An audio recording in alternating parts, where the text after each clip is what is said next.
शाजापुर के तलहर क्षेत्रगत सरस्वती शिशु मंदिर तलहर में सप्त शक्ति संगम कार्यक्रम का आयोजन किया गया। कार्यक्रम की अध्यक्षता शिक्षिका शिखा सिंह राठौर द्वारा की गई, जबकि मुख्य अतिथि के रूप में क्षेत्रीय विधायक सलोना कुशवाहा तथा मुख्य वक्ता के रूप में छाया वाजपेयी उपस्थित रहे। कार्यक्रम का संचालन शिल्पी सक्सेना के द्वारा किया गया। मुख्य अतिथि विधायक सलोना कुशवाहा ने अपने संबोधन में कहा कि मोबाइल फोन बच्चों की स्मरण शक्ति को कमजोर कर रहा है तथा उनके सर्वांगीण विकास में बाधा भी बन रहा है। उन्होंने नारी शक्ति से समाज में जागरूकता फैलाने का आह्वान किया। कार्यक्रम की अध्यक्षता कर रही शिखा सिंह राठौर ने अपने मधुर व्यक्तित्व से नारी शक्ति को सती सावित्री के आदर्शों का स्मरण कराते हुए कर्तव्यनिष्ठ बनने की प्रेरणा दी। इस अवसर पर नारी शक्ति को गौरवान्वित करते हुए उर्मिला गुप्ता, सरोज मिश्रा, विटोली देवी, पूजा गंगवार एवं साध्वी देवी को सम्मानित किया गया। कार्यक्रम के अंत में सुनीता मिश्रा ने सभी अतिथियों एवं उपस्थित जनों के प्रति आभार व्यक्त किया। 10 न्यूज के लिए शाजापुर तलहर से अमोक सक्सेना की रिपोर्ट। मां साध्वी मंचासीन अतिथि एवं यहाँ पर उपस्थित समस्त मातृशक्ति को मैं सादर प्रणाम करती हूँ। और जैसा कि मातृशक्ति के लिए मातृशक्ति के द्वारा मातृशक्ति को समर्पित यह कार्यक्रम है सप्त शक्ति संगम। और इस कार्यक्रम का मुख्य उद्देश्य यही है कि आज हमारी माताएं सशक्त तो हो रही हैं, बेटियां हमारी सशक्त हो रही हैं, क्या जागृत भी हो रही हैं। तो ये कार्यक्रम जागृतिकरण के लिए भी है। और सबसे बड़ी बात यह है कि हम उस देश के वासी हैं जहां सर्वे भवन्तु सुखिनः की अवधारणा है। मतलब हम सभी के कल्याण की बात करते हैं, सभी के सुख की बात करते हैं। हम पशु पक्षी, जीव जंतु, पेड़ पौधों की भी सुरक्षा की बात करते हैं। ये हमारे लिए बहुत सौभाग्य का विषय है।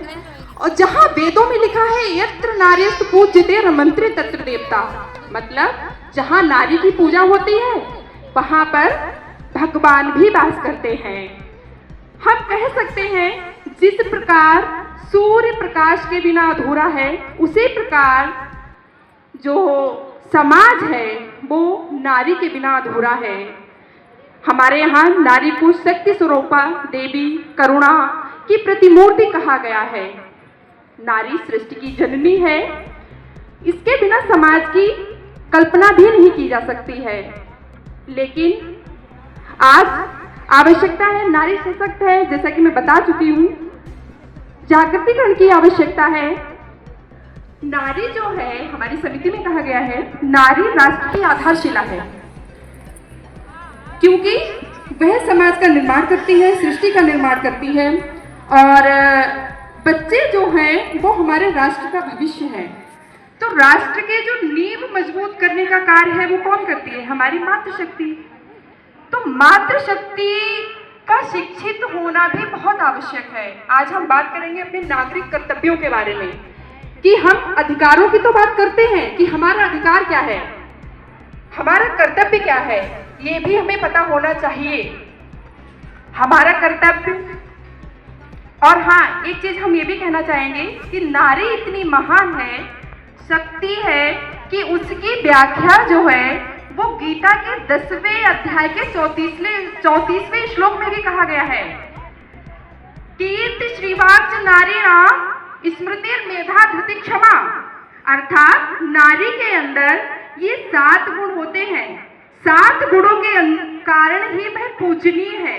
लेकिन क्या नारी अपने 7 गुणों से आज उसको पता है अपने 7 गुणों के बारे में? हमें लगता है कि हम महिलाएं सुप्त अवस्था में हैं। अगर वो जागृत हो जाए तो वो कुछ भी कर सकती हैं। तो ये आवश्यकता है। तो एक महिला होने के नाते, हालांकि हम भारतीय नागरिक हैं, हमारा कर्तव्य क्या है हमारे देश के प्रति, हमारे राष्ट्र के प्रति, उससे भी ज्यादा आवश्यक है कि हम महिला हैं तो हमारी जिम्मेदारी और बढ़ जाती है कि हमारे परिवार, समाज और राष्ट्र के प्रति हमारी जिम्मेदारी क्या है। आज बच्चे शिक्षित हो रहे हैं, लेकिन आवश्यकता है संस्कारित शिक्षा की।